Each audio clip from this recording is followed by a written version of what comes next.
అమ్మకు ఓ చీర కొనిబెడదామని చోరీలు మొదలుపెట్టి అంతర్రాష్ట్ర దొంగగా ఎదిగిన ఓ కేటుగాడిని ఖమ్మం జిల్లా సత్తుపల్లి పోలీసులు అరెస్ట్ చేశారు. దోచుకున్న సొమ్మును శ్మశానంలో దాచుకుని అక్కడే తలదాచుకుని ఆ దొంగ దగ్గర నుంచి 45 లక్షల విలువైన సొత్తును స్వాధీనం చేసుకున్నారు. ఏలూరు జిల్లాకు చెందిన నిందితుడు సురేందర్ తన తల్లికి చీర కొనివ్వాలనే కోరికతో మొట్టమొదటిసారి 300 రూపాయలను చోరీ చేశాడు. ఆ దొంగతనాన్ని వృత్తిగా మార్చుకుని తెలుగు రాష్ట్రాలలో వరుస చోరీలకు పాల్పడ్డాడు.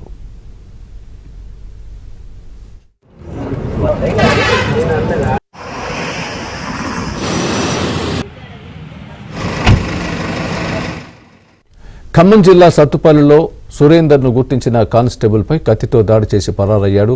సురేందర్ ఆచూకీ కోసం తీవ్రంగా గాలించిన పోలీసులు కొత్తూరు సమీపంలోని శ్మశాన వాటిక దగ్గర అదుపులోకి తీసుకున్నారు. సురేందర్ను అరెస్ట్ చేసిన సత్తుపల్లి ఎస్ఐ కవిత ఇతర సిబ్బందిని అభినందించి నగదు అవార్డులు అందజేశారు ఖమ్మం పోలీస్ కమిషనర్ సునీల్ దత్.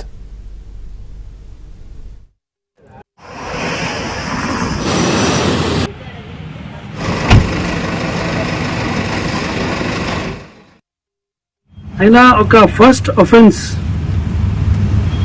ఆయన తల్లికి ఒక చీరలు సారీ పర్చేజ్ చేయడానికి చేసింది, 300 రూపీస్ కోసం చేసింది. తర్వాత ఈ క్రైమ్లో ఆయన రెగ్యులర్గా ఇన్వాల్వ్ అయ్యి హ్యాబిచువల్ అఫెండర్ అయ్యారు. ఈ క్రమంలో ఆయన టోటల్ ఈ రోజు వరకు ఇప్పటి వరకు 90 అఫెన్సెస్ ప్రాపర్టీ అఫెన్సెస్లో ఇన్వాల్వ్మెంట్ ఆయనకి ఉంటుంది. 25/11/2024 లాస్ట్ ఇయర్ పోయిన సంవత్సరం ఆయనకి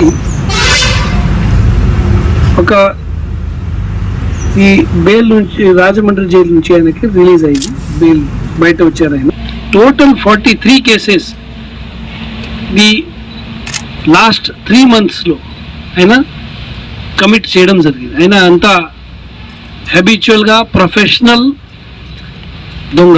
అటెంప్ట్ టు మర్డర్ కేసులో ఆయనకి మేము రిమాండ్ చేస్తాము. ఆయనకి కఠిన చర్యలు రావాల్సింది మనకు